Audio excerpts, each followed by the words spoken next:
welcome back. Tax reform is in place, and it's up to us to make the most of it. We could start feeling the impact this month. Oh, local financial professional Jason Parker from Parker Financial joins us with 5 smart moves to consider now that it's in effect. We were talking about all the things that we would do if we had lots of money. But we won't repeat that. We won't repeat it. But thanks for joining us this morning. Oh, thanks. I'm glad to be here. Good news. You know, taxes have gone down and people's paychecks are going up. So it's an exciting time. So what is the first change that we're going to notice? You're going to have more money to spend. Okay. I'm going to shopping spree. No, I don't believe that from you. I get paid to be prudent. Yeah, exactly. So what about filing our taxes? When will that change?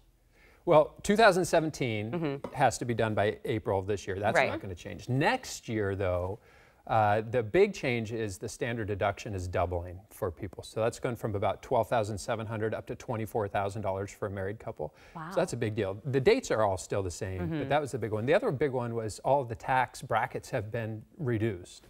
So we're going to see a reduction in the tax code. Okay. So what do you think are some like money moves we should make kind of in light of this overhaul? Like if we have like a small windfall, what should we do? Yes. Go shopping. No. This is the prudent Jason said. Yes. Number one, check the IRS withholdings. Okay. So they've got a calculator that should be done by the end of this month. We want to make sure that you're not over withholding or under withholding. Okay. And that calculator can help you get that dialed in. Okay. The second piece is this is money that you were used to not having in the first place. So you might as well consider saving it, increase the 401k contributions. Okay. The other thing is interest rates are on the rise, so this is a good time to think about refinancing or maybe buying that house. And then the final one, or actually I got 2 more, you want to ask for a raise. You know, all this money's going Well, I mean, I would love to ask for a raise, but I'd also just like to be given a raise. Well, it's not so hard to ask. Not just individuals that are getting a big tax break here. Also corporations, they're going to have a lot more money to spend. Unemployment's really low. This is a good time, supply and demand. Go to your employer and say, hey, I'm worth more.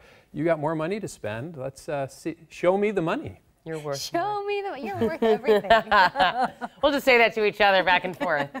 The final piece there is you want to consult a professional. Taxes are tricky, and so you just want to make sure you've got a really good financial professional that's helping you understand how to maximize these tax breaks. I feel like it is really tricky. It is. I never do it without a professional, I'll tell you that much. Yeah, I was going to say, sometimes, you know, you can do the software, which is helpful for some folks, but I feel like mine's always really tricky just because my husband owns his own business, and then we've moved in the last 3 years. It gets very difficult moving different states. And finding that out. But really quickly before we let you go, we have to ask. Yes. People can get information and advice from you all the time, right? Yeah, so we're on the radio, 1300 AM KKOL on Saturday morning and Sunday afternoon, soundretirementplanning.com. We actually have some strategies we've been talking about regarding Roth conversions and charitable giving from IRAs for some tax strategies under this new law, where they can learn more at soundretirementplanning.com. I need you to make my retirement plan. Yes, you do. We stop spending all our money on things that we don't need. Thank you, Jason. We really appreciate it. Thanks for having me. We'll be right back.